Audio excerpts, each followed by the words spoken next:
Jung, the shadow behind your people-pleasing. Spot it in 2 signs, fix it in 3 moves. You've probably felt it. That subtle, gnawing discomfort when you say yes to something you desperately wanted to refuse. The hollow echo after agreeing to plans that drain your energy simply because you couldn't bear the thought of disappointing someone else. It's the quiet hum of anxiety that rises when you catch yourself mirroring the opinions of others, afraid your own might be insufficient. This isn't just social awkwardness. It's a profound dance with a hidden part of ourselves, a part that craves acceptance so fiercely it begins to erode our authentic voice.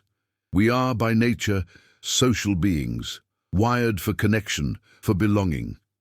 Yet, in our relentless pursuit of that belonging, we often stumble into a peculiar trap, the relentless performance of pleasing others, a performance that leaves us feeling increasingly invisible, even to ourselves. The modern world, with its constant barrage of curated perfection and the digital echo chamber of social validation, amplifies this impulse to an almost unbearable degree. We scroll through lives that seem effortlessly harmonious, relationships that appear perpetually joyful, and careers that radiate success, and we internalize a silent pressure to conform, to smooth out our own rough edges, to become the agreeable, palatable version of ourselves that we believe will earn us a permanent place in the circle of acceptance. This drive, while rooted in a fundamental human need, can morph into a debilitating pattern, a shadow that dictates our choices, silences our true desires, and leaves us feeling perpetually on edge, living a life that feels less like our own and more like a carefully constructed facade. The cost of this constant appeasement is steep. A dwindling sense of self, a pervasive feeling of inauthenticity, and a quiet desperation for genuine connection that can only arise when we dare to show up as we truly are, flaws and all. We find ourselves navigating a landscape where the fear of rejection often looms larger than the desire for self-expression. It's in those moments we bite our tongue, suppress a dissenting thought, or overcommit our time and energy, all in service of maintaining a fragile peace, a perceived harmony that often exists more in our anxious minds than in external reality. This isn't about selfishness or a lack of empathy. It's about an imbalance, a subtle but significant tilt in our internal compass that prioritizes external approval over internal integrity. We become so adept at reading the subtle cues of others, anticipating their needs and desires, and adjusting our behavior accordingly, that we begin to lose touch with our own internal landscape. Our own needs, our own desires, our own boundaries become hazy, obscured by the urgent imperative to be liked, to be accepted, to be seen as good. This pervasive urge to please can manifest in countless ways, from the grand gestures of sacrificing personal dreams for a partner's convenience to the seemingly innocuous habit of agreeing with a colleague's opinion even when you harbor reservations. Each instance, however small, chips away at our sense of self, leaving us feeling like a chameleon, constantly changing our colors to match our surroundings, never quite sure who we are when the external stimulus is removed.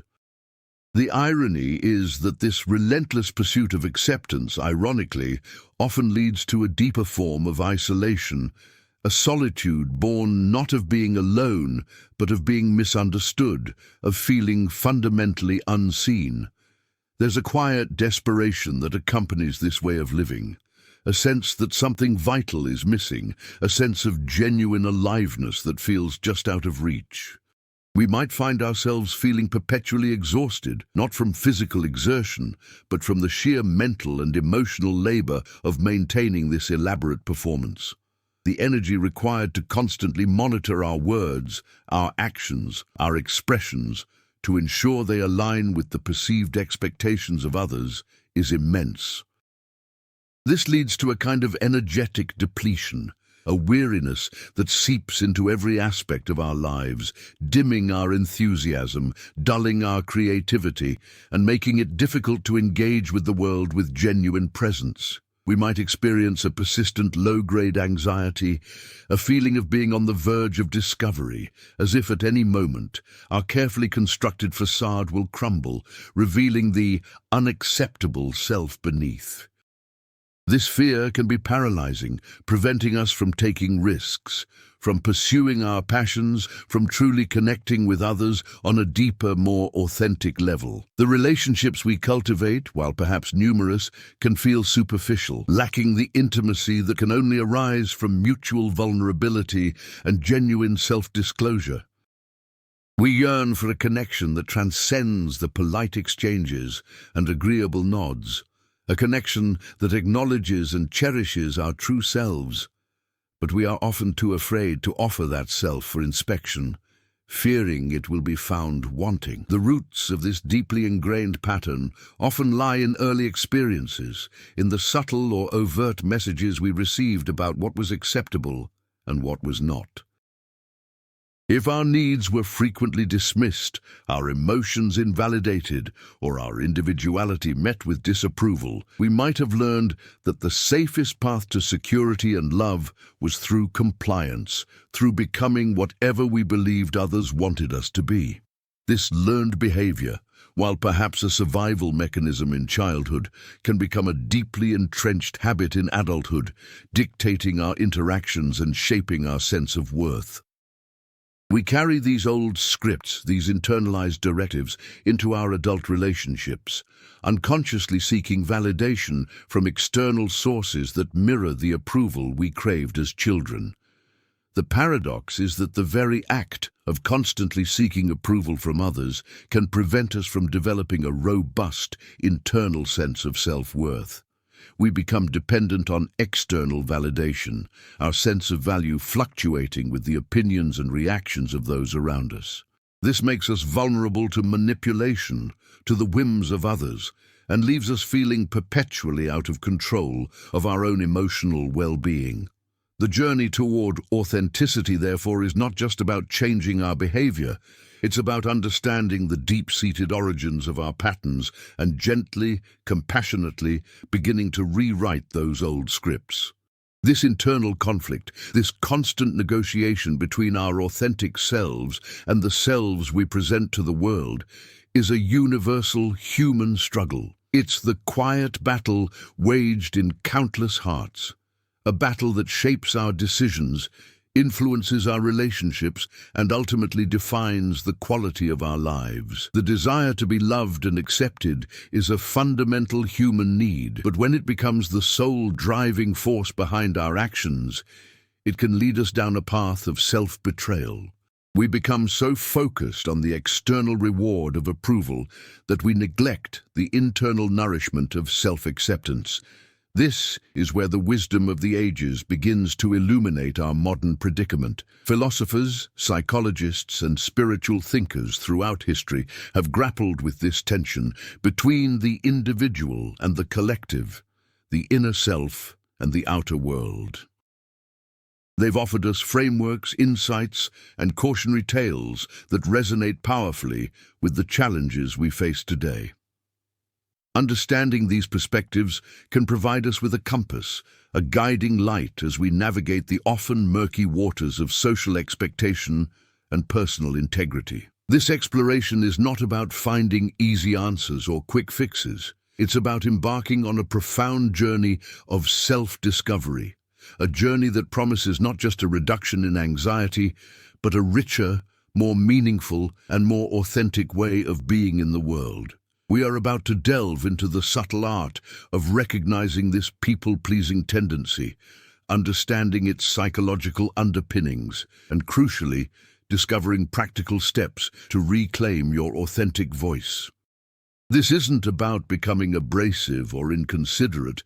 It's about cultivating a healthy balance, one where your needs and boundaries are respected, not as an act of rebellion, but as a fundamental aspect of self-respect. We will explore how the insights of thinkers like Jung, who spoke of the shadow, The disowned parts of ourselves can help us understand why we might be so afraid of revealing our true selves. We will consider the existentialist emphasis on freedom and responsibility, and how embracing our inherent freedom means accepting the possibility of disapproval. We will also touch upon the practical wisdom of figures like Epictetus, who taught us to distinguish between what is within our control and what is not, a lesson profoundly relevant to our anxieties about external judgment. This journey is an invitation to quiet the noise of external expectation and listen to the deeper, truer voice within. It's a call to courage, a call to authenticity, and a call to finally live a life that feels truly, undeniably your own.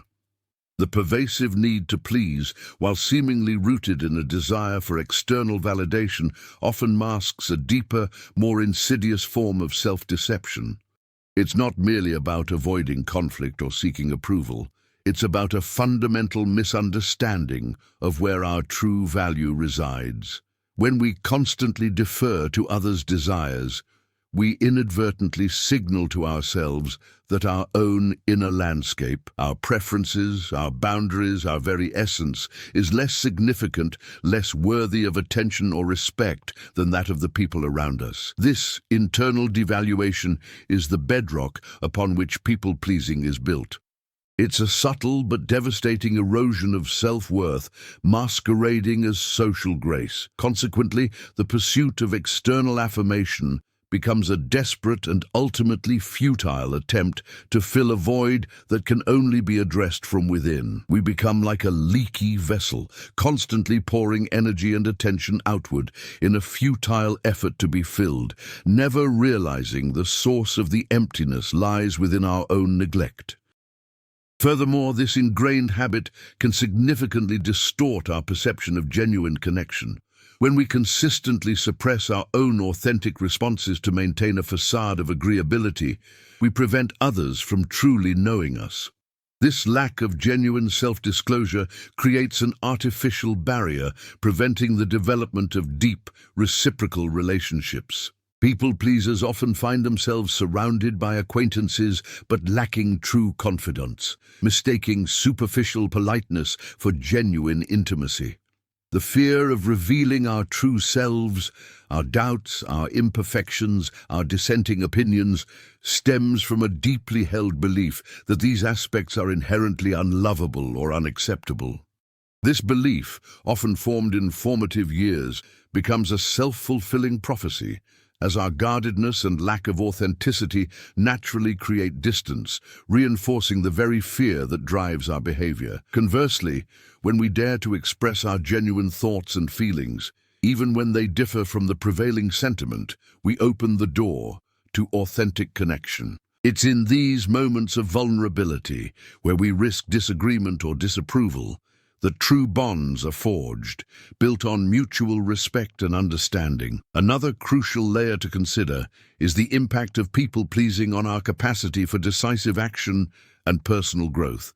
When the fear of offending or disappointing others becomes the primary driver of our decisions, we often find ourselves paralyzed by indecision. The prospect of making a choice that might displease even one person can be so overwhelming that we opt for inaction or for a compromise that satisfies no one, least of all ourselves. This constant deferral of our own will stunt our personal development, as we are denied the crucial learning experiences that come from making choices, experiencing their consequences, and refining our judgment. We miss opportunities to hone our decision-making skills, to develop our assertiveness, and to cultivate a robust sense of agency. Building on this, consider how this pattern can manifest in professional settings. A people-pleaser might consistently overcommit, take on tasks outside their purview, or hesitate to voice innovative ideas for fear of disrupting the status quo or challenging authority. This can lead to burnout, resentment, and a stagnation of career progression, as their energy is perpetually consumed by the demands of others, leaving little room for their own aspirations and professional development. Building on this, The psychological toll of perpetual people-pleasing extends to our emotional well-being, often manifesting as a pervasive sense of resentment. When we consistently prioritize the needs and desires of others over our own, without adequate acknowledgement or reciprocity, a quiet bitterness can begin to fester. This resentment is not born of malice, but of a deep-seated feeling of being taken for granted, of our efforts being unappreciated, and our own needs being perpetually unmet. It's the silent scream of the self that feels unheard and undervalued. Consequently, this emotional burden can manifest in various ways, including increased stress, anxiety, and even physical symptoms like fatigue and headaches, as our bodies bear the weight of our unexpressed grievances.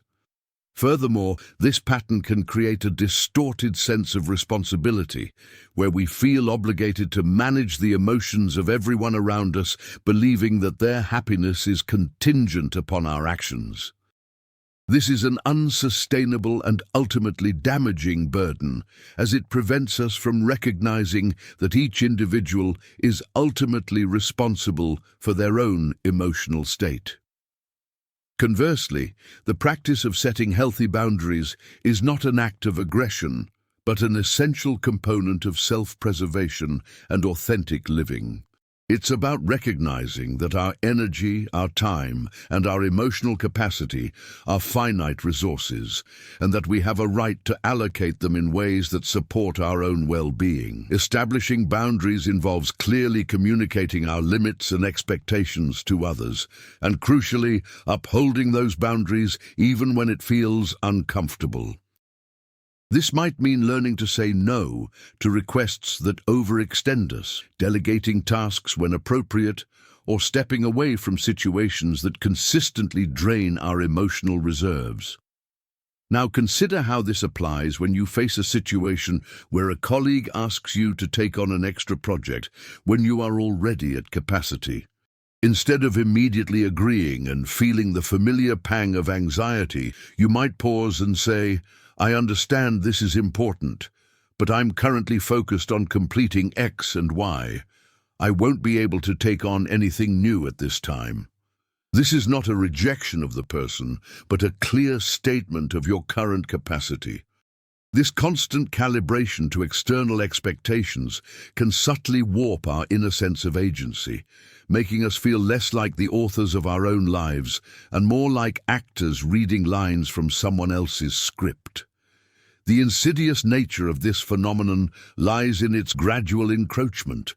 It rarely announces itself with a dramatic flourish, but rather infiltrates our decision-making processes like a creeping vine, gradually constricting our freedom.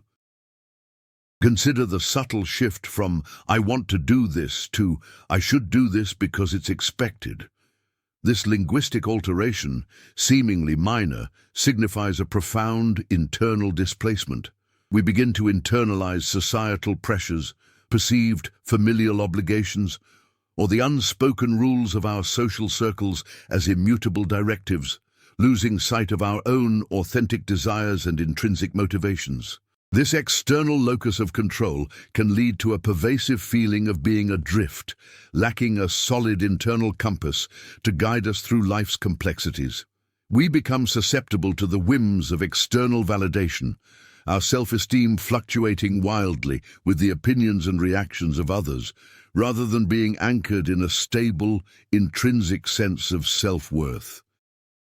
This makes us vulnerable to manipulation, as those who understand this dynamic can easily exploit our need for approval to influence our choices. Building on this, the very act of suppressing our authentic reactions can lead to a form of internal dissonance, a psychological friction that generates significant emotional wear and tear. When our outward presentation consistently contradicts our inner feelings or beliefs, a disconnect emerges. This isn't simply about feeling a bit uncomfortable, it's about a fundamental misalignment that can manifest as chronic stress, anxiety, and a pervasive sense of unease. Imagine a musician who is forced to play a melody they find discordant and unpleasant, day after day, while outwardly appearing to perform with skill and enthusiasm.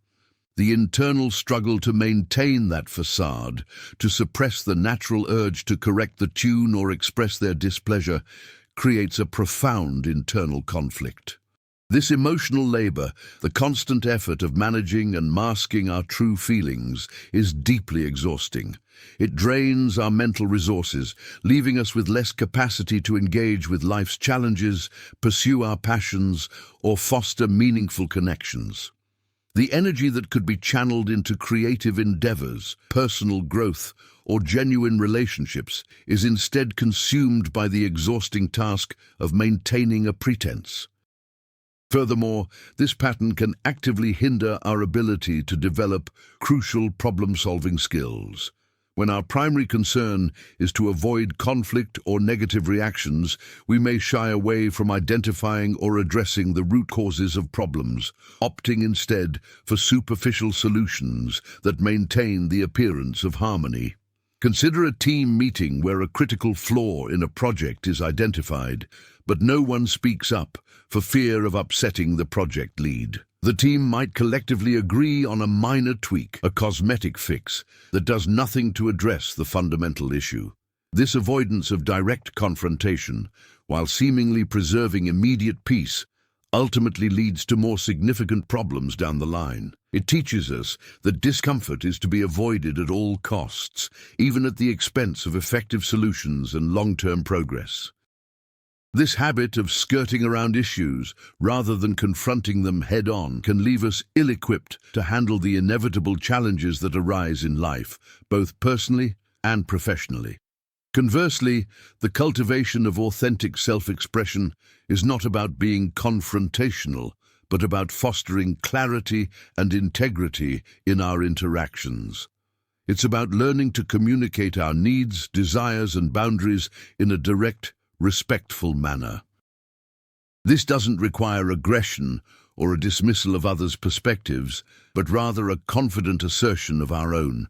Think of a situation where you're asked to attend a social gathering that you'd rather skip. Instead of fabricating an elaborate excuse or agreeing reluctantly, you might respond with a simple, "Thank you for the invitation, but I won't be able to make it this time. I'm looking forward to a quiet evening at home." And this approach is honest, clear, and respectful of both your own needs and the other person's invitation. It avoids the convoluted narratives and underlying resentments that often accompany inauthentic agreements.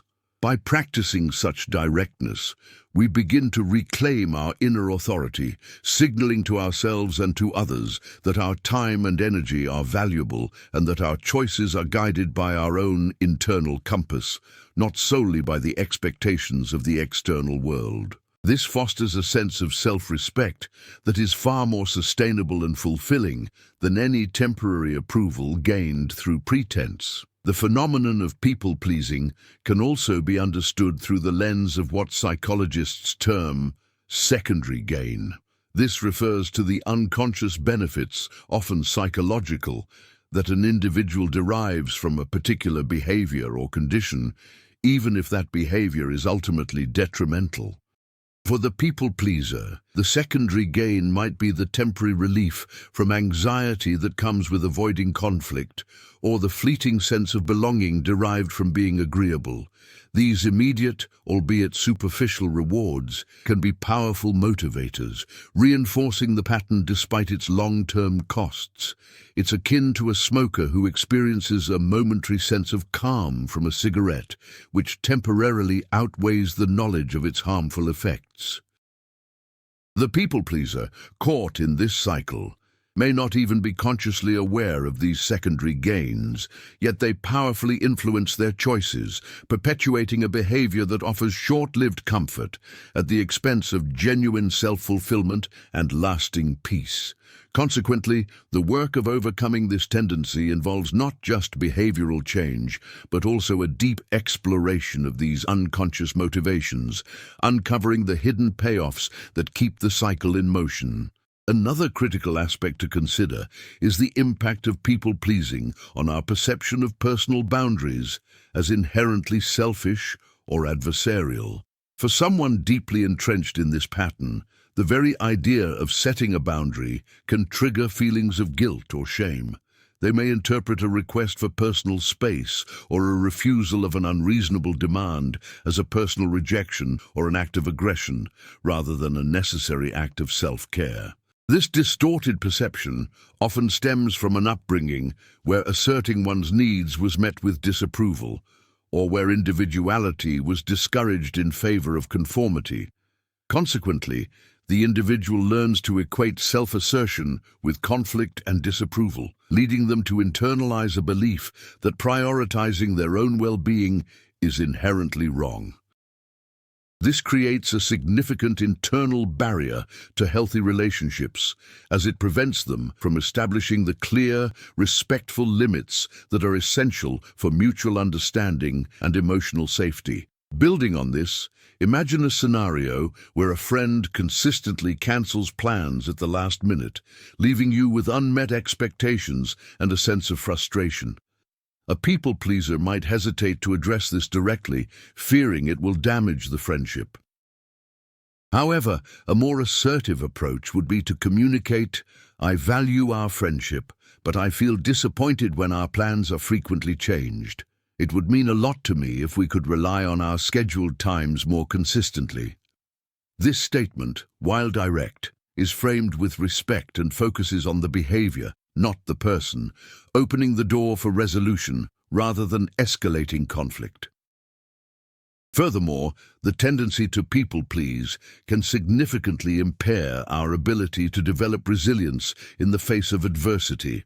When our emotional equilibrium is constantly tethered to external validation, we become highly susceptible to setbacks. A perceived criticism, a disagreement, or even a simple lack of enthusiastic approval can feel like a devastating blow, triggering intense anxiety and self-doubt. This is because our sense of self-worth is not anchored in an internal foundation, but is instead precariously balanced on the shifting sands of others' opinions.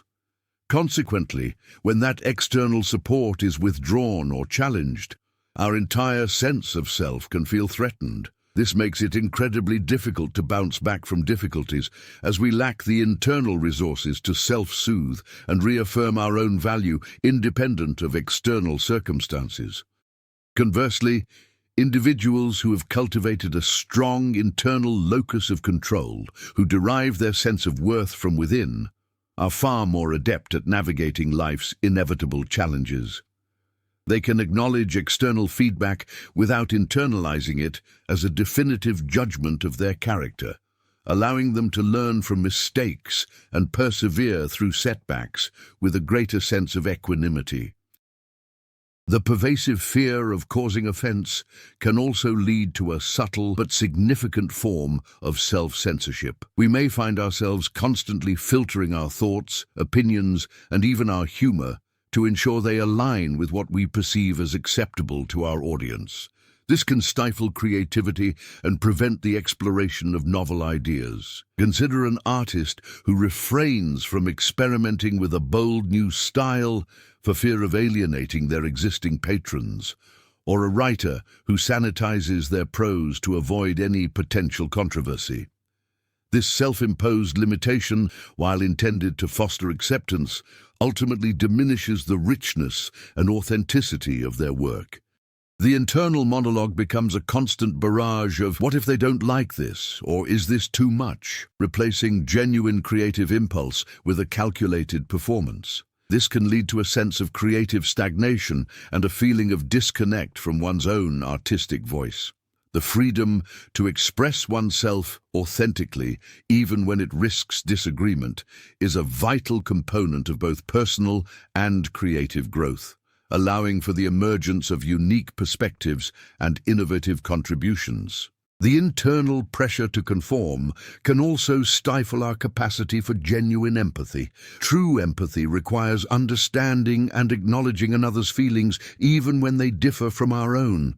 However, when we are so preoccupied with managing external perceptions and avoiding any hint of disapproval, our ability to truly attune to another's emotional state can become compromised. We might offer platitudes or agreeable nods, not because we deeply understand or connect with their experience, but because we are focused on maintaining a harmonious social dynamic. This superficial engagement can leave the other person feeling unheard and misunderstood, ironically undermining the very connection we sought to preserve. Consider a friend confiding in you about a professional setback, expressing their frustration and disappointment. If your primary concern is to avoid making them feel worse or to prevent them from seeing you as negative, you might quickly pivot to offering overly optimistic solutions or downplaying their feelings. "Oh, don't worry, something better will come along," or "it's not that bad, really." While seemingly well-intentioned, these responses can invalidate their experience and shut down further emotional sharing. Authentic empathy, conversely, would involve listening actively, validating their feelings by saying something like, "That sounds incredibly frustrating and disappointing," before perhaps exploring potential next steps together, if they are receptive. This deeper form of connection is only possible when we can set aside our own anxieties about their reaction and focus on truly understanding their internal world. Building on this, the relentless pursuit of external validation through people-pleasing can inadvertently cultivate a subtle but damaging form of self-alienation. We become so adept at performing the role of the agreeable, accommodating individual that we begin to lose touch with our own core desires, values, and even our authentic emotional responses. It's as if we are wearing a mask for so long that we forget what our own face looks like underneath. Now consider how this applies when you're presented with an opportunity that genuinely excites you, but it deviates significantly from the path others expect for you.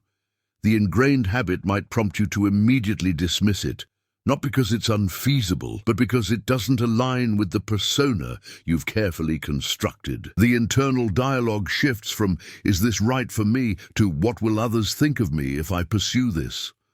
This constant external calibration erodes our inner sense of self-trust, making it increasingly difficult to discern our own authentic path. We start to doubt our own judgment, relying more heavily on external cues and opinions to navigate our choices, leading to a profound sense of disconnection from our inner selves. This can manifest as a pervasive feeling of emptiness or a lack of purpose, as the life we are living is, in essence, a curated imitation rather than a genuine expression of who we are. Furthermore, the fear of disappointing others can lead to a crippling indecisiveness, particularly when faced with significant life choices. When the potential for disapproval looms large, the simple act of choosing a career path, a relationship, or even a significant purchase can become an agonizing ordeal. We may find ourselves endlessly seeking advice, not to gain perspective, but to find someone else to make the decision for us, thereby absolving ourselves of the responsibility and the potential fallout of displeasing someone. This reliance on external validation for decision-making prevents the development of our own internal compass and decision-making faculties. It's like a sailor who, instead of learning to read the stars and navigate by the currents, constantly asks passing ships for directions, never truly mastering the art of seafaring. Consequently, these individuals often find themselves in situations that are not of their own choosing, feeling trapped by circumstances they passively accepted rather than actively pursued. This passive acceptance, born from the fear of making an unpopular choice, can lead to long-term regret and a sense of unlived potential, as the true desires and aspirations remain unexplored, buried beneath layers of appeasement. Another crucial layer to this phenomenon is how the tendency to people-please can inadvertently foster a sense of entitlement in others. When individuals consistently go above and beyond to meet others' needs, often at their own expense, without clear boundaries or expectations of reciprocity, others can begin to take this behavior for granted. They may come to expect this level of accommodation as the norm, rather than an exceptional act of kindness. Consider a situation where a colleague is always the first to volunteer for extra work, often to their own detriment. Over time, their manager and other team members might begin to see this as their default mode, assigning them an increasing workload without fully appreciating the personal sacrifice involved. This can create an environment where the people-pleaser feels increasingly burdened and resentful, yet finds it difficult to break the pattern for fear of being perceived as uncooperative or selfish. This dynamic not only depletes the individual, but can also create an unhealthy power imbalance within relationships, where one party's needs are consistently prioritized over the others. The lack of clear boundaries allows this imbalance to fester, leading to an erosion of respect and a perpetuation of the accommodating behavior. The subtle erosion of our authentic self through constant appeasement can also manifest as a diminished capacity for self-compassion. When we are perpetually focused on meeting the needs and expectations of others, we often relegate our own internal experiences, including our struggles and vulnerabilities, to the background. This continuous deferral of our own emotional reality can lead to a harsh inner critic, one that is quick to judge our perceived shortcomings in meeting external demands, but slow to offer solace or understanding for our own internal burdens. Imagine someone who, after a demanding day of accommodating colleagues, arrives home feeling utterly depleted, but immediately launches into a self-reproachful monologue about not being productive enough or not having handled that situation better. This internal dialogue, driven by the same external validation-seeking impulse, leaves no room for genuine self-kindness. The energy that could be directed towards self-soothing and self-acceptance is instead channeled into perpetuating a cycle of self-criticism, mirroring the external judgment we fear.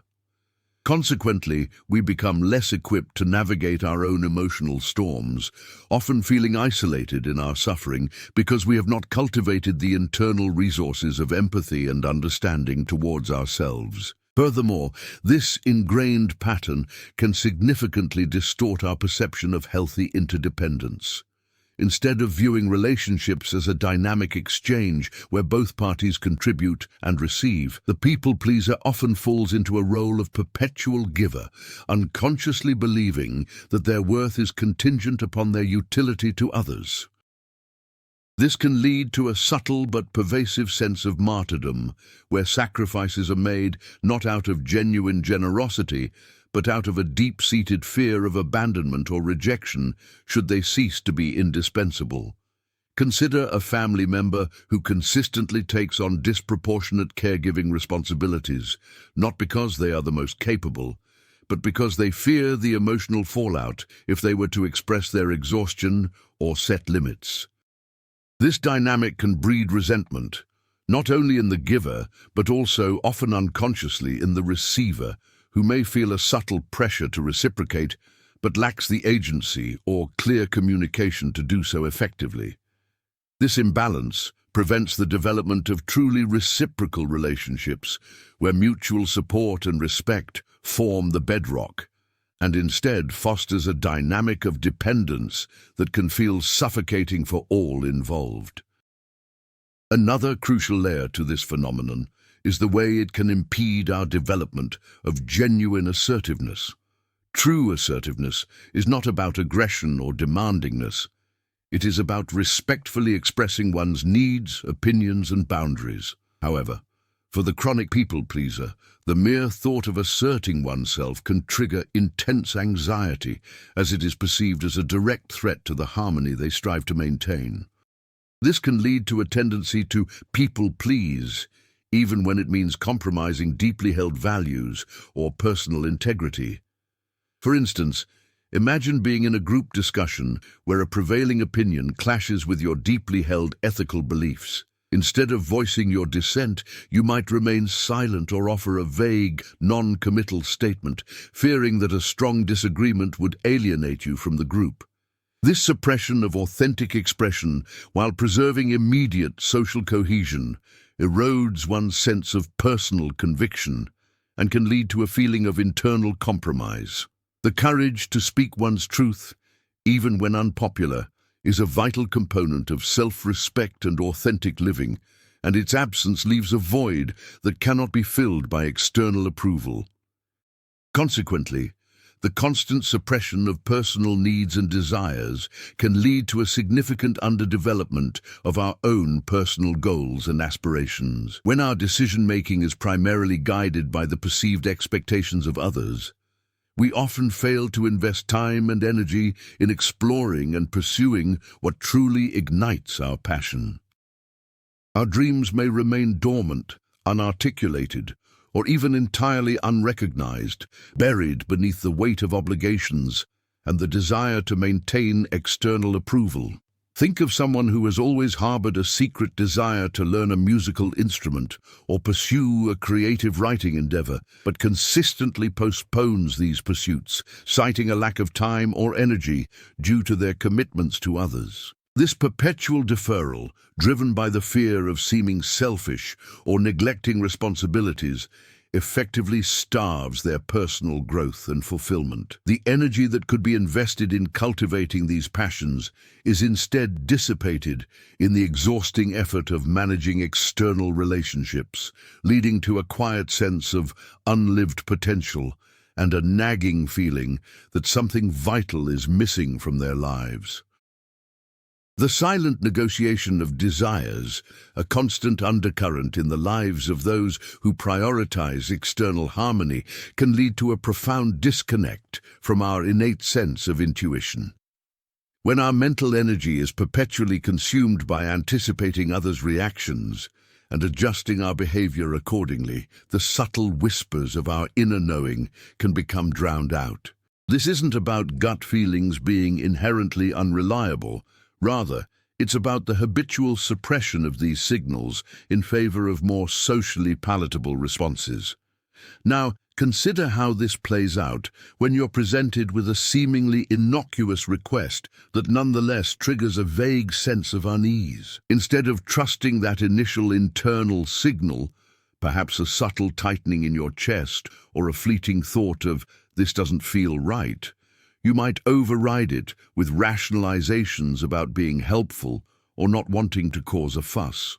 This consistent dismissal of our intuitive prompts can, over time, erode our confidence in our own judgment, making us increasingly dependent on external cues for guidance.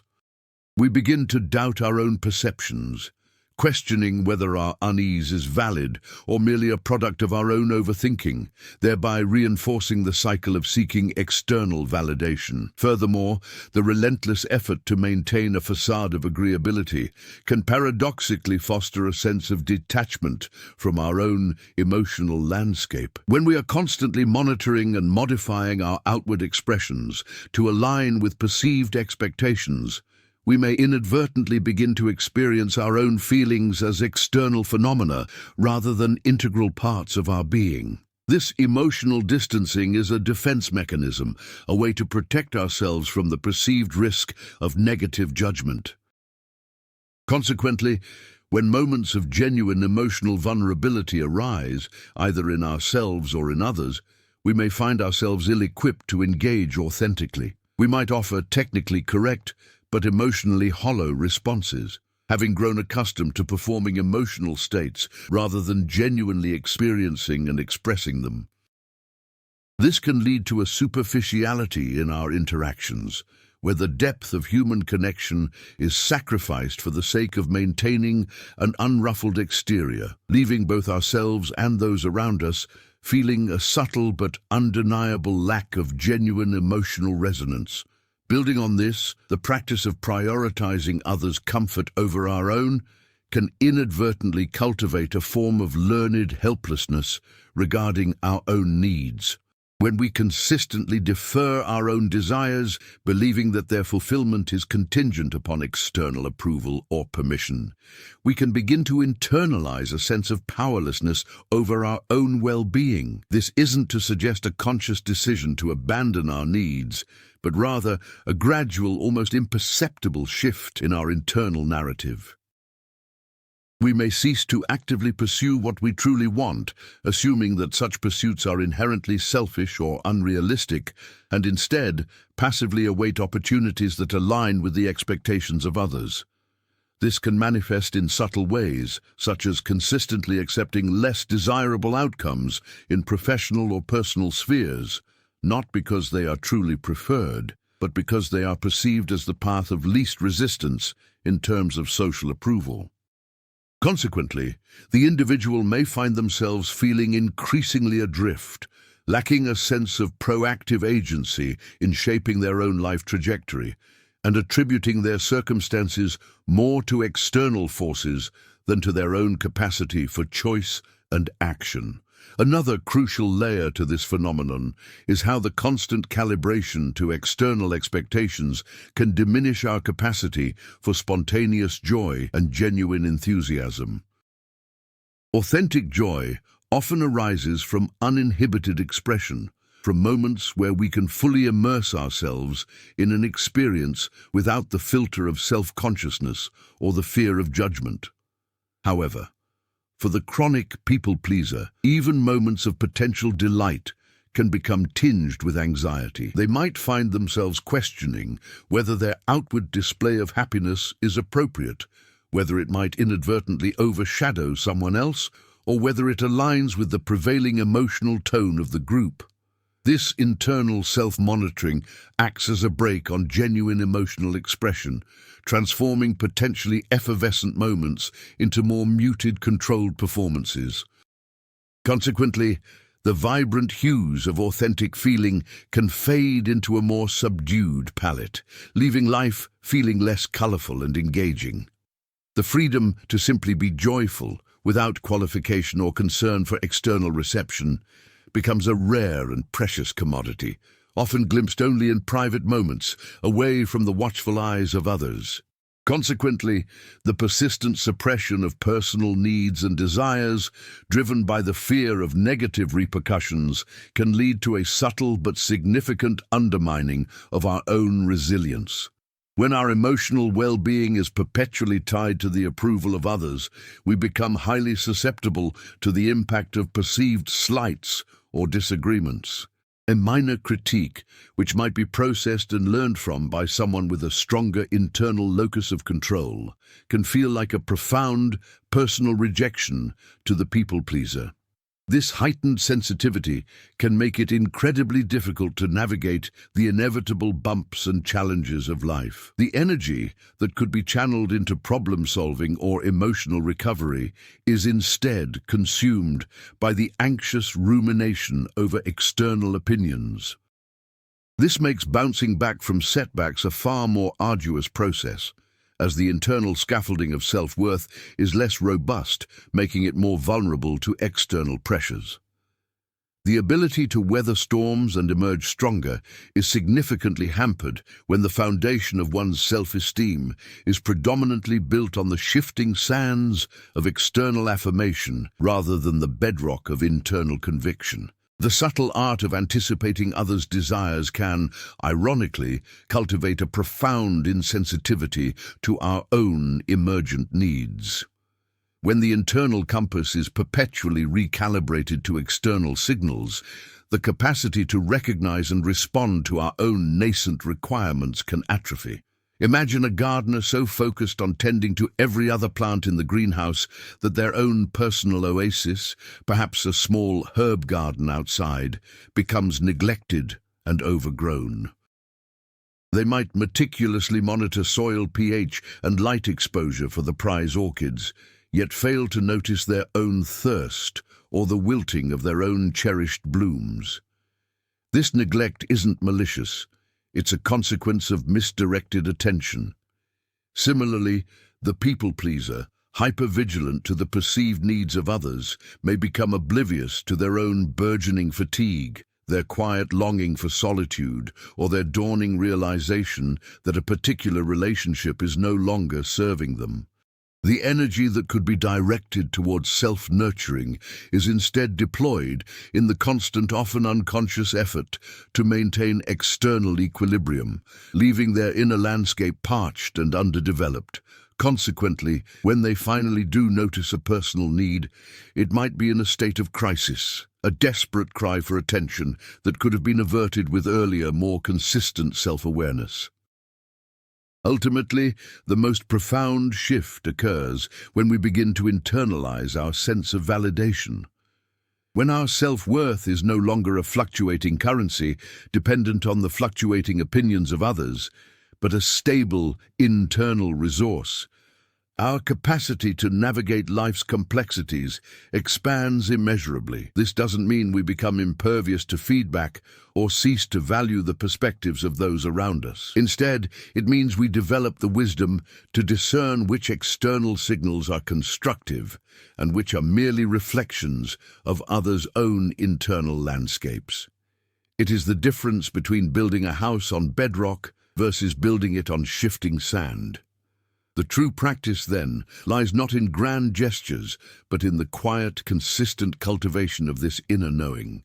It is in the small, everyday choices where we choose to honor our own needs, speak our own truth, and set our own boundaries, not as acts of rebellion, but as acts of profound self-respect.